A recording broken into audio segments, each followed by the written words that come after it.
Sure. Got it. Got it. Hi, Anne. Hi. How are you today? Fine. Friday. Fine. You look great. Anne has a great blue suit on. She has a great blue suit on. I love that suit. And then with the contrasting backs of the sleeves and the lapel. Mm-hmm. So Anne Fougeron, FAIA, principal and founder of Fougeron Architecture in San Francisco, is an award-winning architect recognized for her diverse portfolio of projects serving institutional, commercial, healthcare, and residential clients. Whether transforming existing buildings or creating entirely new environments, her thoughtful designs integrate rule-challenging technology and techniques to address the aspirations, opportunities, and challenges that come with each commission. With nearly 30 years of practice, Anne's work has garnered international recognition. Thank you, Anne. And I'll admit that I have kind of a girl crush on you, so I'll just say that. Yeah, that's all right. I'll take it. That's good. You know, why not? So how has your office been coming out of COVID, and are you experiencing anything different than you were before? No, I think, I think the COVID period just seemed like everybody was in hibernation. So I kind of feel like we had this sort of hibernation mode where it was difficult to understand exactly how to work and what to work on and stuff like that. So, and we kept pretty busy because we had a bunch of stuff under construction. And some nice things and stuff like that. And we've sort of come out of it a little bit like, okay, what do we do next? Like, what's the next big project and where does it come from and how are we going to do it and stuff like that. So it's been somewhat of a kind of different thing because basically, for 2 years, it just seemed like everybody was just on survival mode. So yeah, so I don't know. We came back to work at the office with all the staff maybe about 4 or 5 months ago, more or less. I mean, some people don't even live in the country, so they're working remotely, but just because we couldn't stand it anymore because it was like so difficult to get the work done and just like trying to describe things to people and stuff like that. But I think it's just gonna be interesting in the next 6 months to see how the economy evolves and what happens.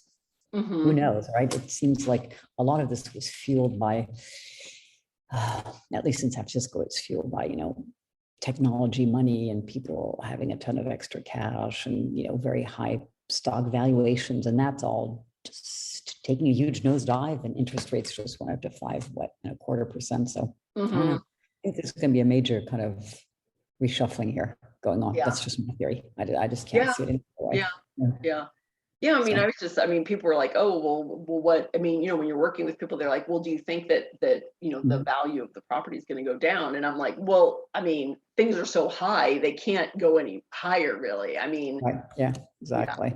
Yeah, when you and I think, we're hoping the construction costs might like calm down a little bit because that's been a huge problem. I mean, it's just like, except, inflation is so high and stuff. So, construction costs are going to go up and the value is going to go down, and it's the equation is going to start really mattering. And when you can't pay for everything in cash, then it really starts to matter because you actually have to get a loan. If you got to get a loan, you got to justify, so it's going to be an interesting time, I think. I mean, we're living in this kind of very, in this kind of bubble and stuff, but it seems to me like it's going to change a little. So we'll see, Okay. Many other bubbles. Yes. Exactly. Yeah.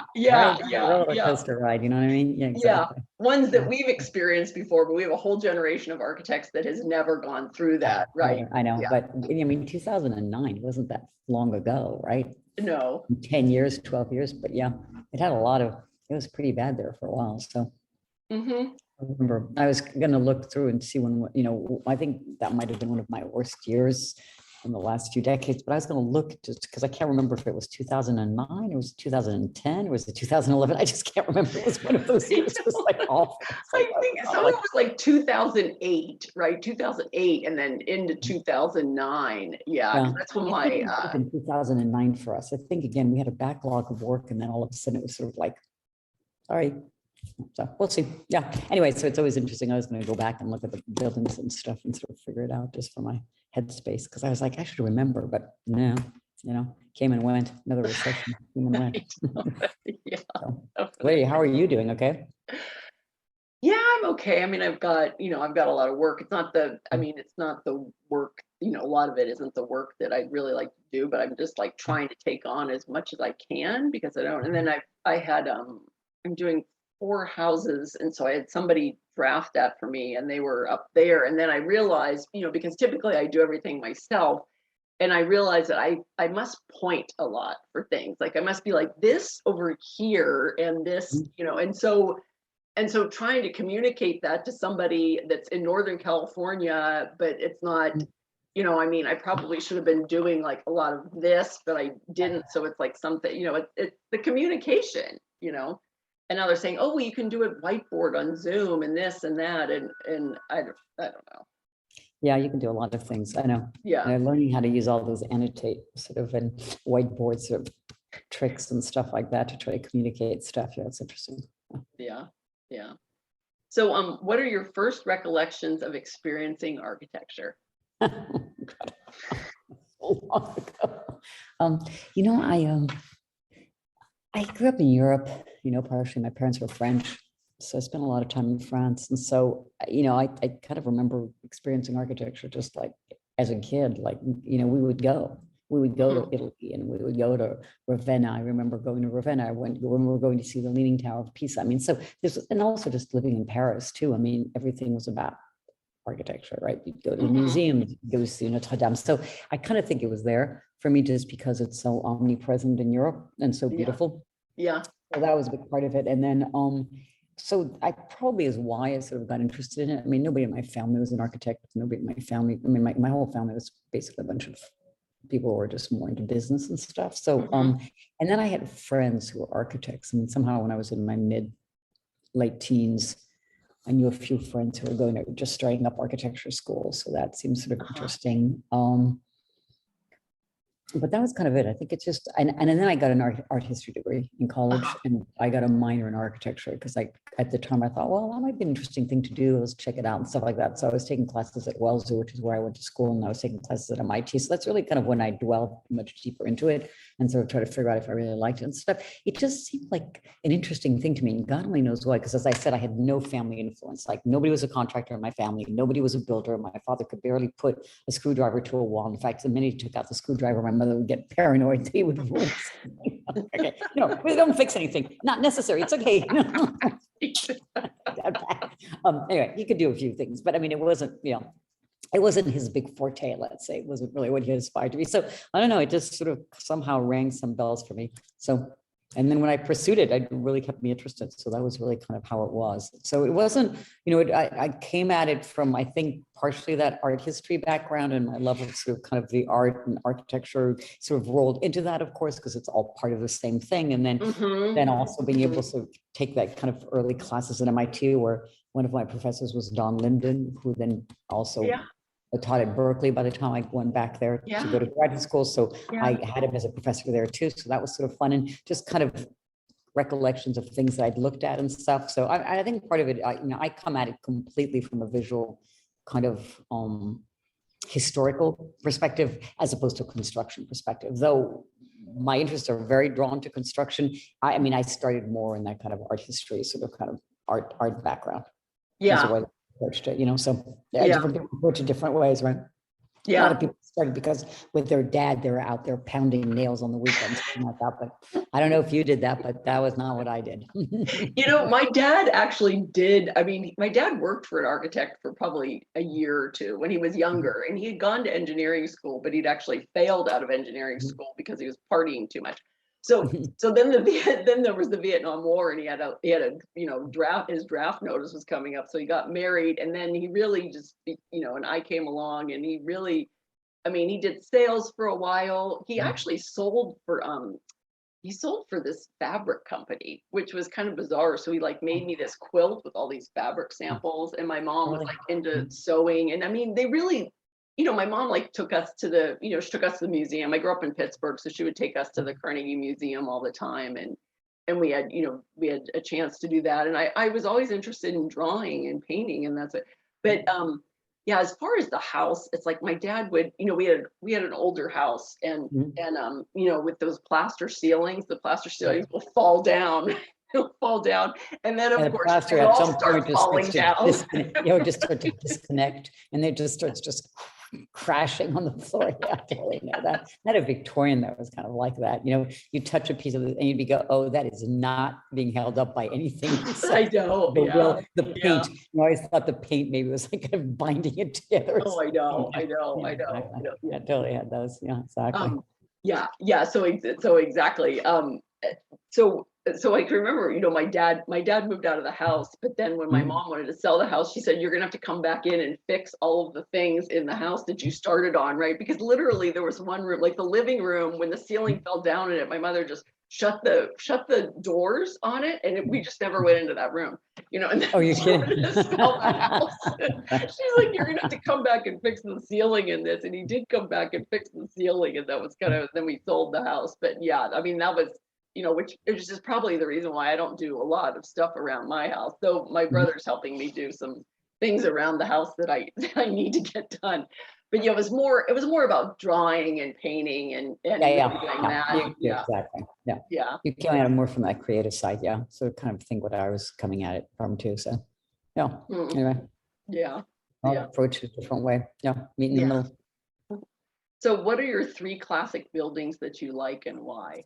So, I love a lot of buildings because, again, the architectural history background in me is just one in which, so I'll name some, though, they change depending on what I'm working on because I look at different things. So I'm like, oh, wait, I got to go back to that because that's really interesting because that's something I'm thinking about right now. So I study architectural history and I love the Baroque because I don't do Baroque, but so St. Carlos and Los Quattro Fontane was one of my favorite buildings, the Borromini one. And I just love that plan. It's so exuberant and the sort of kind of the way it sort of undulates, you just feel it moving. It's so kinetic. So, and he was a very tortured soul, and I felt very sorry for him because Bernini, had all the fame and glory, and Borromini was sitting there kind of like, and he committed suicide in the courtyard next door to the, so, it's pretty tragic. But anyway, an incredible talent. So, and I spent a lot of time in Rome. And so I've been to all these places, and friends of mine who are very Italian can get me in. So I've been into St. Ivo and stuff like that, guys do all that stuff. So it's just really nice when you experience these places in person. And I think that's part of my favorite buildings are all buildings that I've gone to see and spend time in, because I think that that's just a real replacement. There's no replacement like it, right? I mean, you can think you love a building and then you go and see it. You're like, oh, it's nice. Okay, but it doesn't move you. And then you go see something that you had no idea. I mean, you just studied in art history or architectural history, and then you go and see it and you think, wow, that is just blowing my socks off. So anyway, so let's see what else is there. So the other building that I really like a lot, completely different, is La Maison de Verre by Pierre Charot in Paris. So which is actually a remodel. I mean, kind of a name and go and alone only, like we do remodels, sort of like, we keep like this much and like blow up all the rest. Anyway, so I appreciate that. And I've been to that many times. And I think for me, that building was one that really we looked at a lot because it dealt so much with this idea of materiality and craft being so integral to the vision, right? And that's kind of something that I'm interested in. I always like to how you make things and how you put them together and why they're that way. So we learned a lot from looking at Pierre Charot's work, and we probably have every book ever published on his work here. Just because I thought, and particularly when you get started, you don't get many big jobs. You're doing somebody's bathroom, or you're doing somebody's kitchen, or you're, remodeling their living room or something like that. And you're like, oh my God, I need an idea. I need something. So, Pierre Charot was really, because that's mostly what he did. I mean, he mostly did remodels. I mean, the Maison de Verre was his seminal work, but he just did a lot of people's apartments and stuff. So I'd love to look at his thing and see, and just sort of kind of see that mind turning and being inspired by even those things that a lot of people might find dull, and just always finding creativity in this idea of completely new materials, this idea of taking industrial materials, but then doing them in an incredibly sophisticated way. So, so I've loved going there. It's an absolutely fantastic building. It's still fantastic when you walk through that space, that first space, and the whole kind of procession and the way you walk in, it's very compressed, and then you go up the stairs, and then that just 2-story space just explodes. That's pretty nice. So I like that one a lot. And then there's a lot of other ones, but I'd say probably the Kimball Art Museum. So Louis Kahn's work, the Kimball Art Museum, the Hoyer are two, the Salk Institute are two things that I've looked at a lot too. I think the Kimball Art Museum is an extraordinary piece of work. It's beautiful to be in it.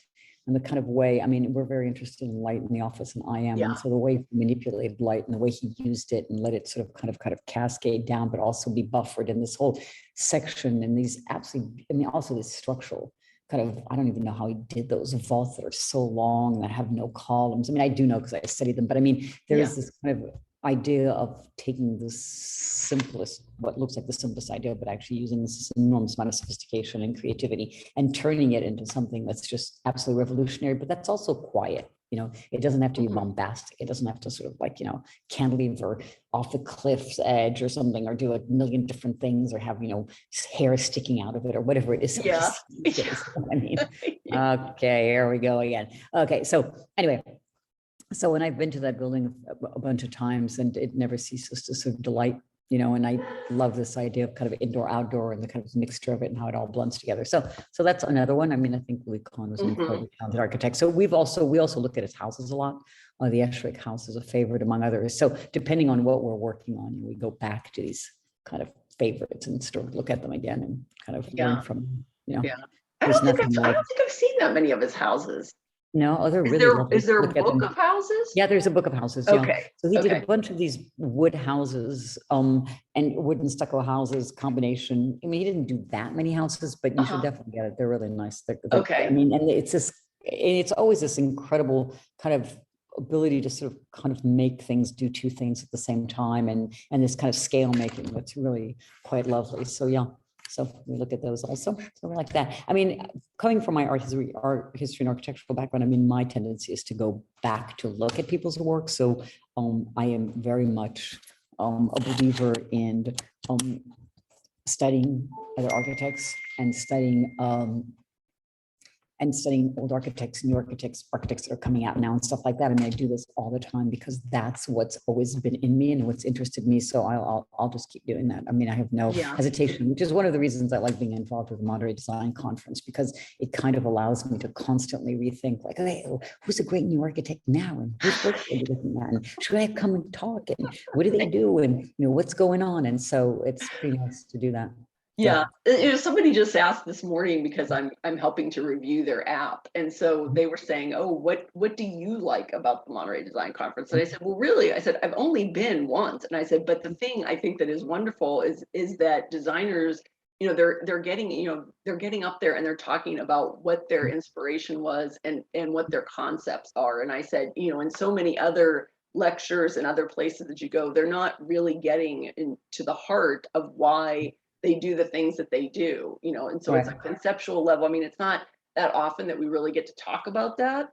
Yeah, exactly. Yeah. And I think it's also, you know, being there, everybody kind of lets their guard down a little bit, and you get to talk to people at dinner and give them a couple of glasses of wine, and they start getting chatty, and you know, so I mean, last time that we had it in person,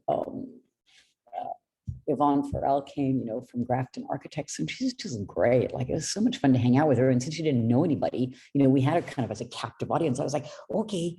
So I had a woman from my office whose name is Fanula, who's Irish and actually knows somebody who works in their office. So I had Fanula on her and also me. We're like, okay, we'll entertain you, no problems. You know, it's so great to hang out with her. She was absolutely delightful and so much fun. Had a lot of interesting things to say about her work and how she got started, you know, because that's the stories that are interesting. Like, hey, how did you get started? And it's you and your partner, you're both women, and how did that happen? And then you know, tells this whole story that I would have never known otherwise, that I would have never found out, and how they first had another partner, but then he left, and this and that and the other thing. So I think that's the thing that the Moderator Design Conference offers you, is this ability to kind of get to know people better. And I know that one of the first times I got speakers there, I got Natalie DeVries from MVDRV, and she was fabulous. Like, she was just so kind of fun and just wanted to talk to other people and so engaged in the conversation. I felt like, you know, they just gave me a whole new respect. I mean, I love their work anyway, but it gave me a whole new respect about who she was and what she did and how she did it. So nice. Exactly. Yeah. And we don't get that opportunity that much when you go to some lecture in like some auditorium, and it's very nice, but it's way more kind of, you're way more removed,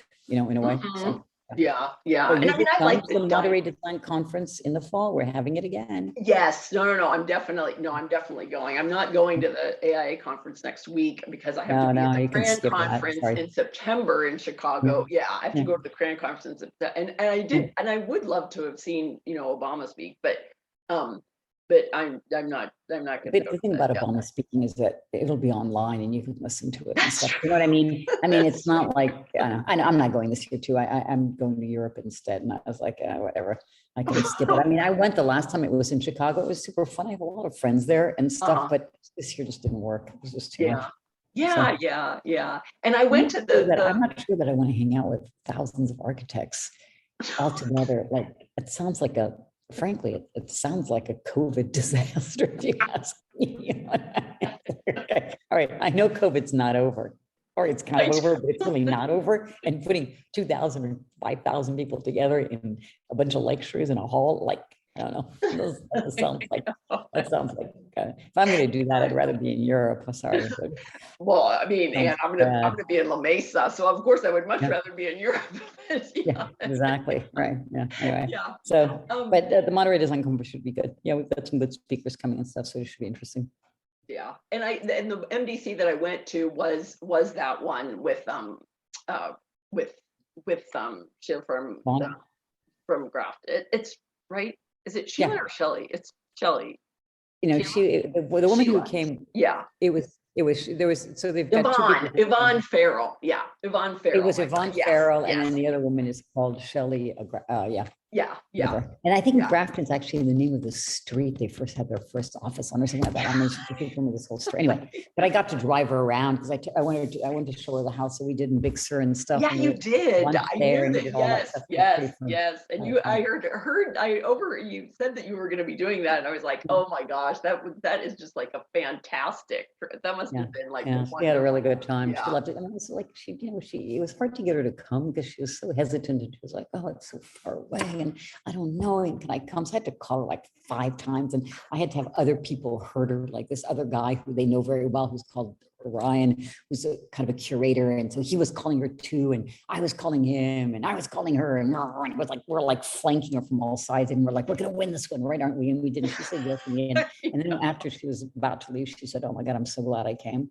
Like I hesitated and I said, that's what most people say, but it's just such an experience. And you stayed, and also you stayed a few extra days, which I congratulate you on doing, because it's really far away. But once you're here, there's so much to be taken in and sort of learned and stuff. And of course, they hadn't won the Pritzker Prize yet either, so there was still, Yes, they did the following part. Yeah. No, that was great. Yeah. And I mean, of course, And I mean, of course, just having a woman-owned firm, up there and just talking about, and it's you as well. I mean, it's just, it's very inspirational for those of us who have practices, I mean, she was great. So and very nice, very sort of, available and stuff. So that's good. Yeah. So that's another part of that whole idea of sort of like spreading the knowledge and the wealth and sort of. So that's part of the reason that I like the Modern Design Conference, because it takes me back into that kind of architectural history, sort of like research thing that I love, and who's new, who's great, who's interesting. So, which is one of the reasons I like to do it. Really. That's good. Yeah. So that's what do you like? So like this, pardon me? This better part of the architecture student. Supposed to go in the building department. Oh my gosh. I know. I know. No, I mean, exactly. Like somebody was, another architect, she was a SciArt grad, but she's back in Boston. I mean, she's about the same age. And we were just talking about what we liked in school, because of course, some people tend to say, oh, I didn't like that in school. And I'm like, oh my God, I just loved working in concept in school. I just loved that part of it. And I said, that is one of the things that I really liked. And it's one of the things that I really feel like I don't get a chance to do, I know. anymore. Yeah, I know. I mean, I always say in architecture, the first, you better really, really enjoy your 10% of creativity, because after that, 90% pushing paper around. And it just gets more and more so, as the projects get more complicated and there's just more things to do and stuff like that. So I think this enjoyment of the creative process and being able to keep it folded in is really important, because otherwise you feel like you're just shuffling paper around, and it's not very interesting. Paper is paper. Like I didn't get into this to be an administrator, you know what I mean? So, Well, maybe you could have somebody else do the administration part and then just say, you know what, I'm just gonna do all Yeah, this. it never works that way. I mean, I've never been able to structure my office that way. I mean, somehow I always get thrown into the mud just like the rest of them. You know what I mean? Having to do with it. And also, like, part of it is like, you just got to share the burden with everybody because nobody just wants to do that stuff. It's not very much fun. So, yeah, anyway. Yeah, Oh. yeah. No, I mean, one of my, I saw another woman architect in town at the building department, and we were just kind of going over this, so yeah, exactly, yeah. So Yeah. what do you like about being an architect? The paperwork. I just live for the paperwork.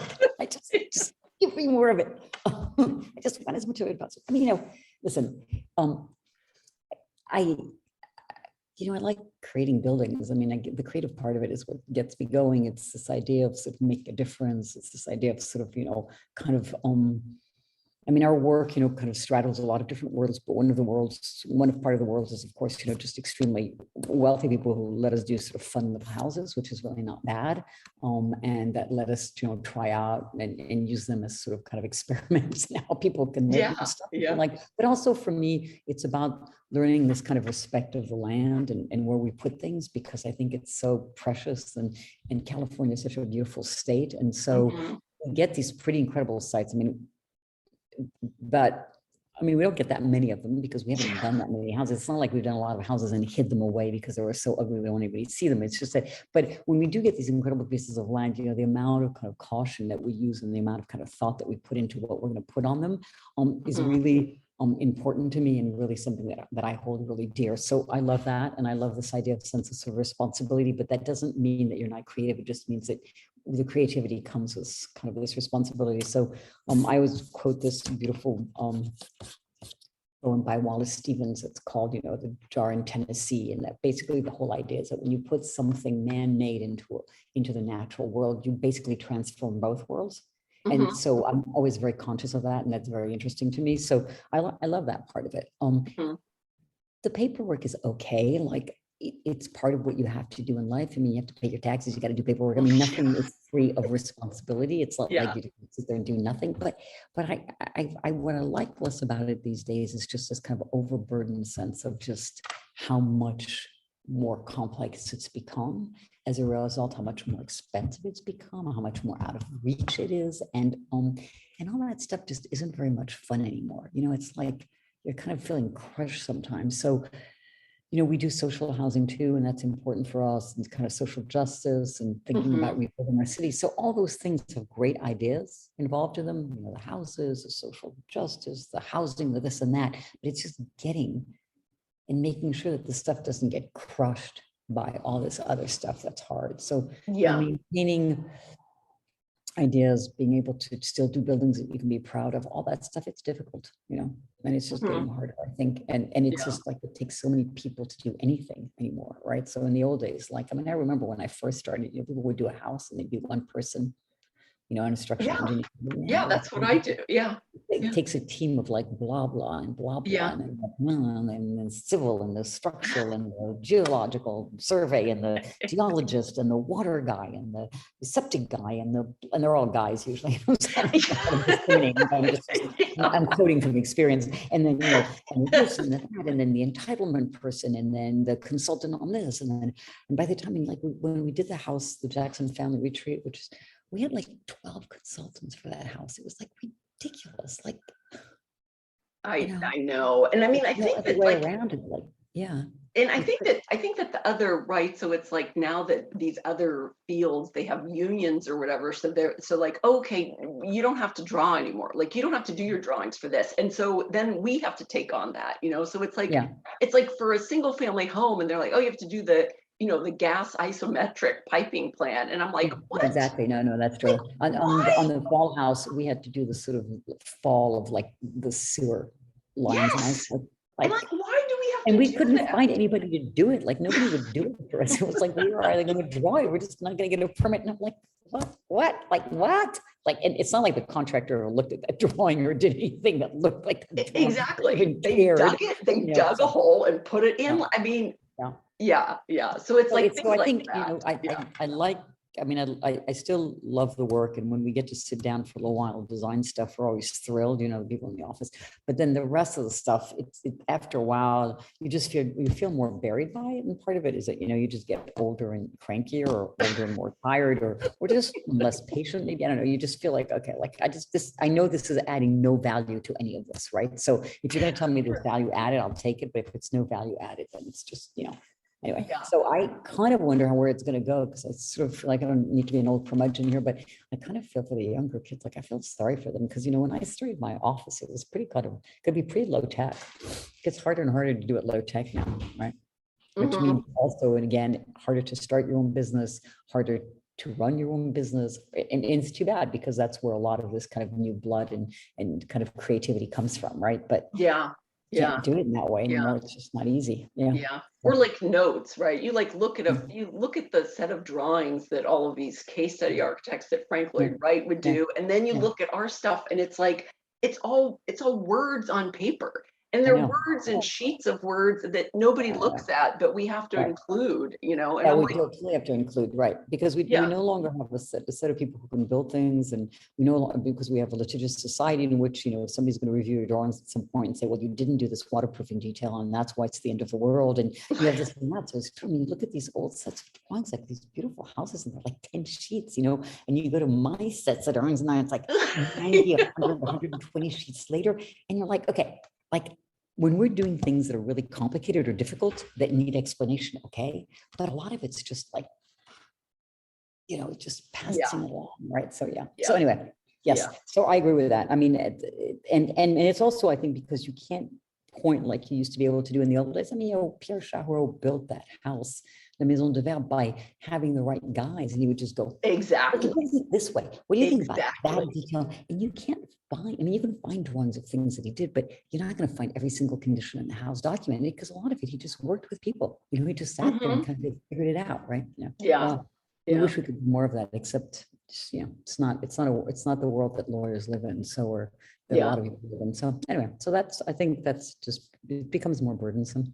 Yeah. And I mean, you know, I can like work with a contractor that I've worked with before, because he's going to know, you know, and even then he's like not calling me about every single thing, but at least I can go out there and say, okay, I want it like this. And if he has a question about how the tile is going to go, he will ask me, and then he is more right. So he's a general contractor, but he does everything, you know, and really like the worst thing about him is that he works really fast. I mean, so it's like, sometimes it's like, oh, okay, I need this. And I'm like, oh my God, why did you already build that? You know, it's like, you should you did it wrong. I know. Tear it down. Yeah. And I think that's true. I mean, you know, listen, we try to work with people that we've worked with too, because there's just a symbiotic relationship, and we just get along better. And they also know to ask questions, and when it's necessary, and sometimes to take initiative, because we don't need to know. What do I care? You know what I mean? Like what's the fall on the toilet? You know, I don't be involved in that. It's okay. I trust him to do that properly. We all have that interest at heart. You know what I mean? So I think there's all of that. Yeah, exactly. So, and the more you work as a team, the better the result is going to be. There's just no doubt about it. So, yeah. But anyway, so we're all trying to think, kind of not be completely buried by that stuff. Yeah. As well as we can, right? Yeah. Yes, exactly. Yeah. So the question that I forgot to say is why did you get your fellowship in the AIA, and what category was it in? Because I could. Listen, I mean, okay, you can't repeat this. So you're going to repeat this because you're going to put this. Okay. Yeah. So if you don't, exactly. So you can just tell me after. I got it in design, whatever it's called. I can't remember what they call those categories, because I actually on a number of the committees talking about this, and I always forget because it's some weird name. What's the name? I can't remember. Anyway, whatever. So I got it in design. I mean, my interest in the AIA is very limited. Yeah. Because I'm not an administrator. I do enough administration in my office. I hardly need to be at the AIA to do more administration. So I do for the AIA the things that I think either help me, and also I think are things that are important for the rest of the profession, right? So so the MDC has told me that. I think it's important to me, but it's also really important to the rest of the profession. And I think I can make a positive contribution, right? Because I am good at getting speakers, and I've broadened the reach of the conference by going abroad and people in the whole world and stuff like that. That's fine. So that's good, right? Because that is one of the things that I can do. And the same thing for the FAIA. I mean, frankly, there are very few women that have their own businesses in California. Very few women who have their own businesses, solely their own businesses, without having a male partner or something like that in all of America. And it seemed for me important to show people that you could do it, and that was okay, that was an achievement that you could have. So I kind of did it because it was because people suggested that I was qualified to get it, and because I knew nothing about it really. And then also because I felt it's part of a mentorship idea, right? I mean, if you see women having gotten it, then you think, well, I should apply. Like, why should I? I'm going to get it too. I can get it. And if you don't get it in design, you can get it in something else, right? I mean, I always say to people when they're asking me in these seminars that I'm part of, I'm like, apply for what you think you're the strongest at.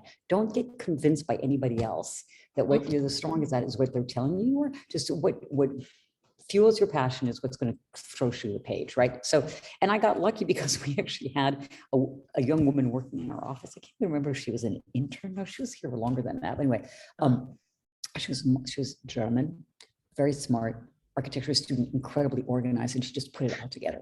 Like, she just did a superb job. In fact, she did such a good job that in the end, they use ours as one of the examples of how you should put together your presentation. Oh, really? Like, Okay. But I just forgot her name. I mean, it's been a long time. I mean, I got it in 2010, so it's now been like 12 years. But anyway, she was fantastic. So I keep thanking her every time I'm thinking about it, because it's like without her, it would have been impossible. But she was like, okay, what's the system? How does this work? Okay, are they going to allow us to do this? Can we do that? Okay, we're doing it. But it took her a long time. It was, a long time, a few months or something like that, I think.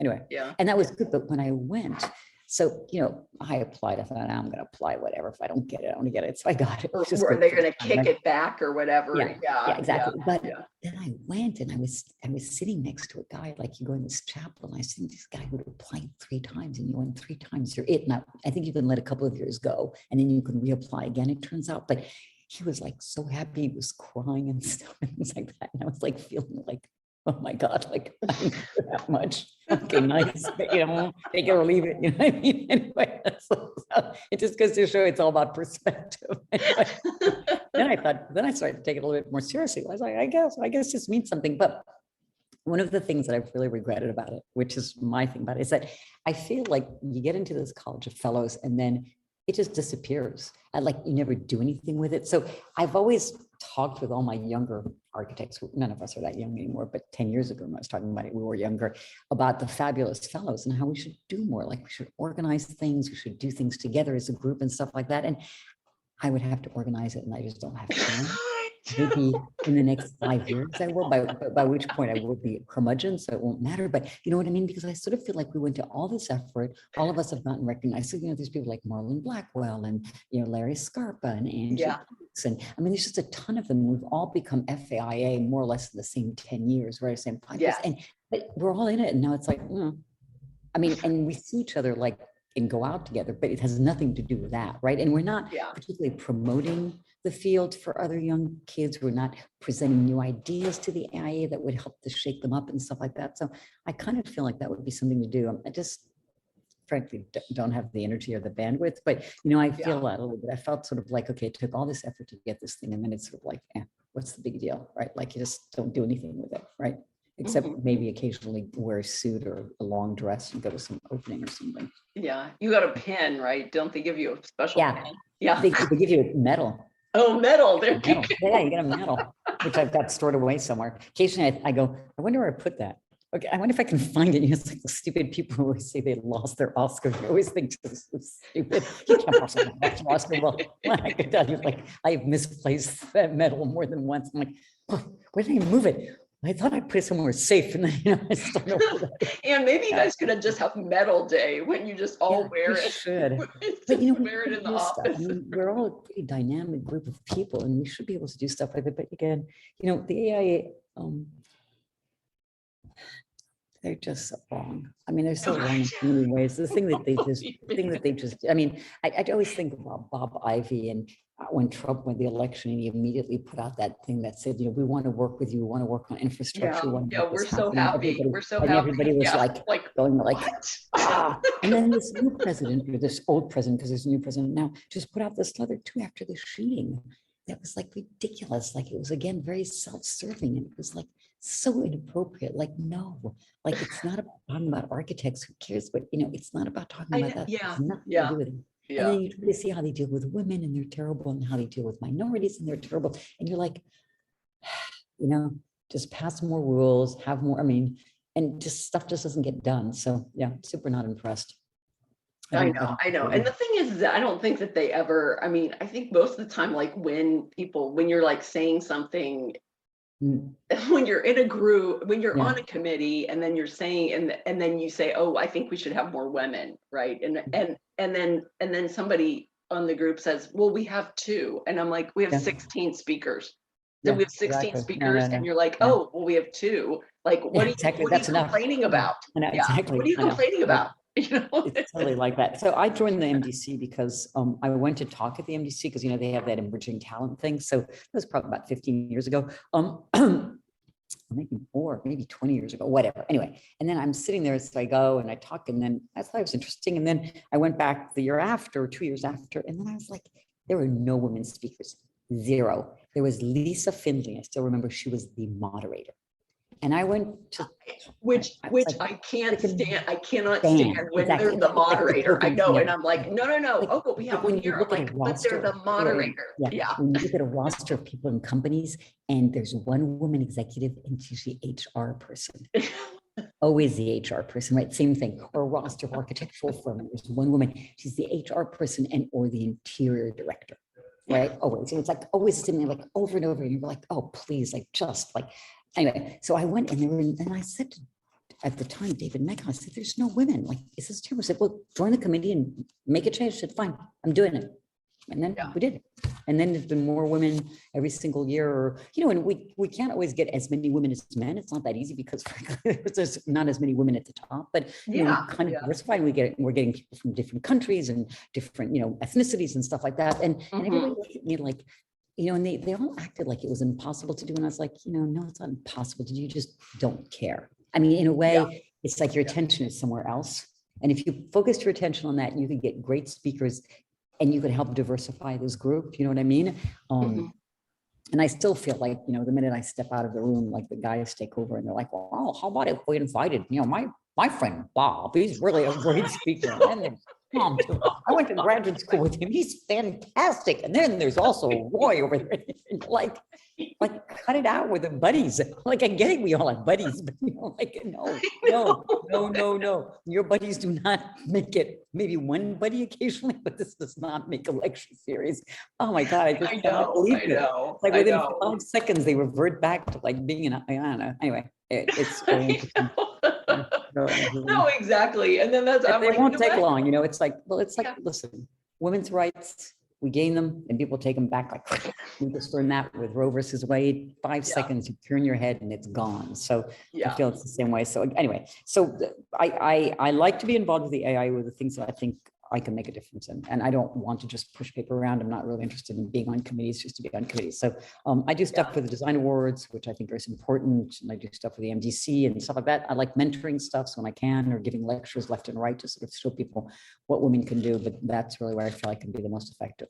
Yeah. I also think that like when women get put in that position, they end up in like, you're all of a sudden you're like the secretary that has to like get like, oh, okay, well, I'll call about this. Like, oh, and then you'll say, do you want me, in the meeting, you'll say, hey, do you want me to do that? And they're like, oh no, we're going to have like so-and-so do that. And then so-and-so doesn't follow through. And then it'll be like, oh, and then I'm like, hey, do you want me to do this? It's like, oh yeah, now you can do it, and what I said to this one that's coming up in the fall is I just said, I want to know right now. And I said, and if you, because I don't want to get there and then all of a sudden I'm running around like like this gopher, like trying to figure out everything, you know, because that's not what I'm here No, for. that's not what you should do. Yeah, exactly. Yeah. What's that one? Is it a, there's a women's thing that's coming up. Somebody The said this. women's leadership one is in Yeah. October, I believe. Yeah. Okay. Yeah. I think, Yeah, I think I was it's wondering if I don't know much early about that one. October. Yeah, I and should look then, into some stuff. Yeah, early October, and then the CRAN symposium one is in mid-September, and then there's MDC. So it's like they're all they're all squished in. Well, nobody's met anybody and seen anybody for so long. It's like, wow, we're still alive. So anyway, so yeah, it's an interesting, it's an interesting dilemma, and I kind of think like with new blood and stuff, things will change. But man, it's taking a long time to get that new blood in there. It's a lot of, but yeah. Yep. Yeah. And so, I mean, I swear, and then I'll like say, well, somebody the other day was saying, oh, there's feedback on your microphone. And I said, oh, and he goes, well, really, I only notice it when you're talking, when somebody else is talking. And I said, Anne, do you know the reason why women need to interrupt? And he said, why? And I said, because otherwise nobody would ever let us speak. That's true. Totally. So, it gets started and they're like, do, and you're like, hello. I said that 5 minutes ago. When I was first working, at some point pretty early on, when I started my own office, I associated with this friend of mine who's a really nice guy, Louis Champ, who then went on to work at a bunch of different places. Now he works at Gensler as like a design director or something like that. Anyway, but and I would talk to him and I said, like, Lou, you're gonna watch this type. We're gonna go into this meeting and they are going to defer to you. They're just going to automatically, he's going, no. And I would be like, yes. Watch it happen. And he would go into the meeting and within 10 minutes, they were all deferring to him. Even though he didn't know more than I did, he had no more construction knowledge than I did. It was just comfortable. Like, it's the guy in the room. We can talk to him, even though he was gay. You know what I mean? It's like, he was not, he didn't care to be, matter. He didn't want to be that person, right? It was not like he was trying to take over the power. It's just sort of like, and he'd be like, wow, I just can't believe it happened again. I'd be like, yes, see what I mean? So, and some things exactly. Yeah. When people keep saying Michael, in the building department, they'll call out Michael and it's Michelle, and then I'll show up anyway because I know that, and then they'll say, oh, and then they'll say, are you the homeowner? And the homeowner, it's like, no, I said, I'm Michele Hottel right here. See the plans? They have my name on it. That's me. Yes, exactly. That's good. Exactly. No, totally. And you're like, no, I go to the job site and they'd be like, oh, are you the interiors person? Like, I have nothing against interiors people, but I mean, no, actually, I'm the architect. You can handle it. You can take it. It's all right. Anyway, so, okay, I've stopped bitching now. Sorry. No, this is good. We get our bitch session in about it. We need to, exactly. We just sort of realize, I mean, it's just important to be aware of where we're at, right? Yeah, exactly. Yeah, I know what somebody said the other day.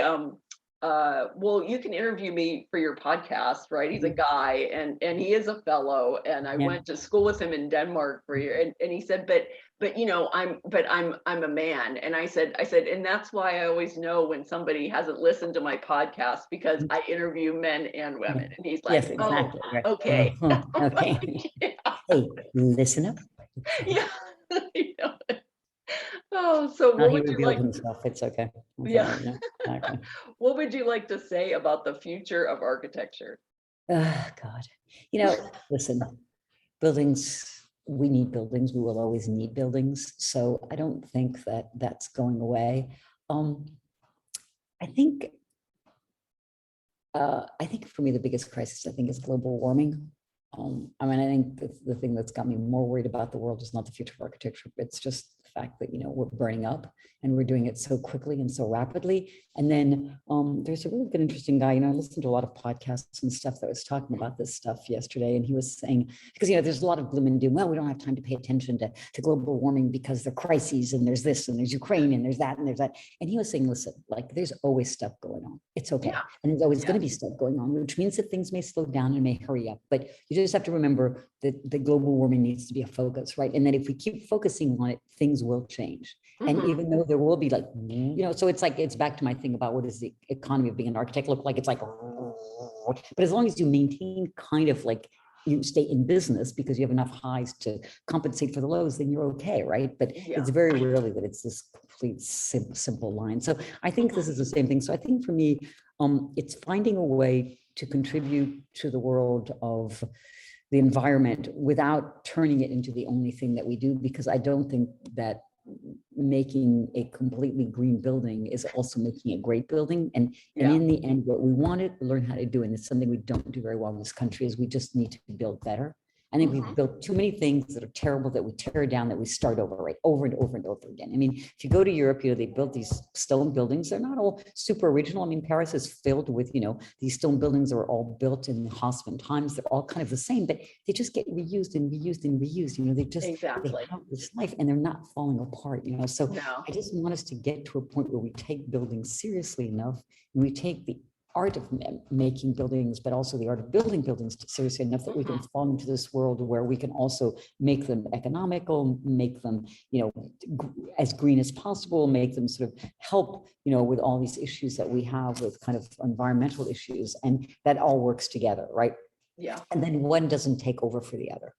So that's the only thing. So, but I think this, for me, this is the real thing. So, and I've been reading a lot about this stuff recently, just because I feel like, wow. And it's going so fast, right? Like all of a sudden, it seems like in the past 3 or 4 years, the fires in California, look at Yellowstone. I mean, it's 101 degrees in Paris today and tomorrow. It's like unheard of. Like this happened every 40 years. Now it's happening every year almost. So it just goes on and on and on. So we're seeing this stuff happening. And I think, architecture has to be part of it has to be part of the progress that gets made. But with that, I would like it to be something that, helps architecture. It doesn't just become another Band-Aid, so. So we'll all have to deal with net zero pretty soon. Exactly. Which is fine. Which is fine. I mean, I don't mind that. I just want to make sure that, we find a way to do it without not being able to build anything anymore because it's too expensive. But we got to find a way to, believe that architecture is worth the money that you spend on it. Yeah. Absolutely. I mean, I lived in Denmark I went to school in a program, and I was in Denmark, and, I lived with the Danish family, and they had a 2-story, they were in one of those brick blocks, right?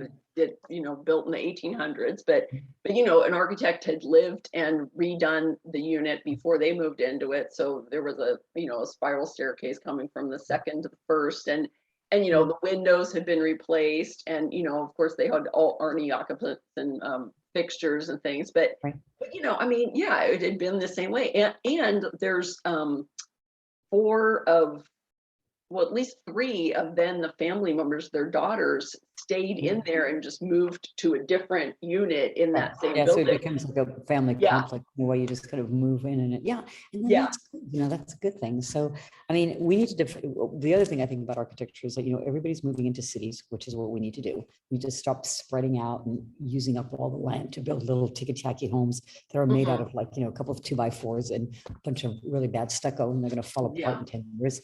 And we need to all live in cities, and we need to densify.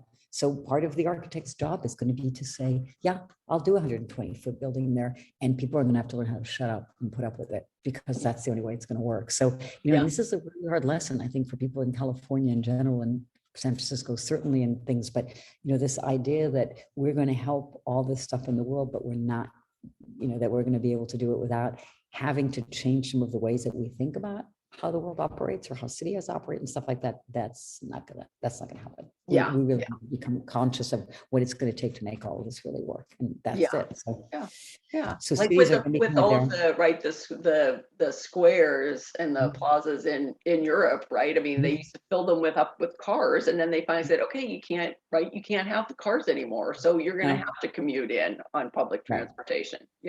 Because there will be no place. And gas, and the price of a car and gas, I mean, all of those things are, they're luxury items. And, and that's I think in America, we've done such a poor job with public transportation. And listen, we can't get a high-speed train. We have one going from Fresno to Fresno, as far as I can tell. I can't figure out exactly what's going on. Okay, I'm in Fresno, we're going back around. It's like ridiculous. Like when we have this Trans-Bay terminal that doesn't meet up with a bus station. So that where the train comes in and the bus station, we could never get them to be joined because it costs another $1 billion. And I'm like, fucking find the $1 billion. I don't care if it costs $10 billion. I mean, what do you have these guys that are full of money, like Meta or Better or Yeah. asking, like, until you get the money, because like, and now it's too late. Like they still have like trains coming in here and the bus coming in here, and the twain shall never meet. And it's like, no city in all of Europe would ever do that, ever. They would be like, No. we're going to change. Yeah. So we're just also stuck in this world where, we privatize everything, and making everything private also means that certain things don't get done, and they don't get properly. So that to me is really sort of a sad thing, because we just are never going to be able to get out of this if we can't have better public transportation and, make people be able to sort of use it in a reliable way, right? Yeah, I thought that there was this. I thought Disney was going to have wasn't Disney at some point going to support the bullet train? I thought it was like going to Anaheim, and then it was and it was Fresno, right? No, From Anaheim. Fresno to what? Like it's like ridiculous. It's like 90 miles or something. By the time it gets into speed, it'll just stop. I mean, I go to France every summer. I mean, I go to France all the time, but I'm doing a job near Bordeaux, and like the train ride from Paris to Bordeaux is 2 hours. Like you just get on the train, you get off. And it's also, what's really interesting is that it's fueled this huge new kind of building boom in Bordeaux, because now all of a sudden people can go to Bordeaux and live there and come up to the city, maybe in Paris, stay 1 or 2 nights overnight, particularly with COVID, right? And then go back to Bordeaux and be there for 4 or 5 days. And it's completely like turned Bordeaux into this great place with all this building happening and all this housing and stuff. Well, if we could do the same thing here, like, I mean, you should be able to be in San Jose in like 15, 20 minutes, right? Yeah. And, so it's so convenient. Nobody would ever drive to Bordeaux. Like you would never think about getting your car and going there. It's like, takes too long. It's such a pain. So I think our inability to deal with this and our inability to pay for it and somehow make it a part of this sort of common discourse is really too bad. And I think California is probably, I mean, it's the only state that's even trying. Right? Exactly. States forget it. Like, it's like, okay, get on, Amtrak and, go about, 20 miles per hour or something like that. I mean, it's very nice if you're looking for a scenic route, but if you're trying to get somewhere. It's just, it's incredibly inefficient. And then people are like, oh, why don't you take It's a very important part of how we're going to reduce carbon emissions, right? Exactly. Yeah. Got to get them off the road. Yeah. In a lot of different ways, and electric cars are not enough. So anyway, I think it's a very mixed bag. It's like everything else right now. Like you think, oh yeah, architecture is making a big difference in this way, and things are really improved. And the other way, you sort of feel like we don't have quite enough gravitas here or enough power here, and we need more things to come together, because really the perfect solution of these things is melding together a lot of different factors, right? And until we put all those things together, it's going to be like a broken. I think it's going to be broken, and the system will still remain broken. Yeah. Which is hard. Yeah. A little bit. Yeah. Well, gosh, Anne, it was just wonderful talking to you. Great talking to you, Michelle. See you in MDC. Yes, definitely. Is there anything else you'd like to say? What great projects are you working on? You're working on the tech. Aren't you working on some housing for tech? We were. Are you allowed about it? No, NDA. So we're doing that. So we've been doing some master planning for a bunch of different people. And then we're doing a really nice housing project on Treasure Island, which supposedly is supposed to start construction in the fall. We've just finished up a great house, which we just got the photographs back from. So we should be getting that out very soon, next couple of weeks. So that's been fun. And then we have a couple of other things that are under construction that are good and stuff like that. So, and then we're looking around. I mean, I'm hoping to get more housing projects. The housing market for us has sort of kind of slowed down. I just think it's been very hard for people to find things that make economic sense.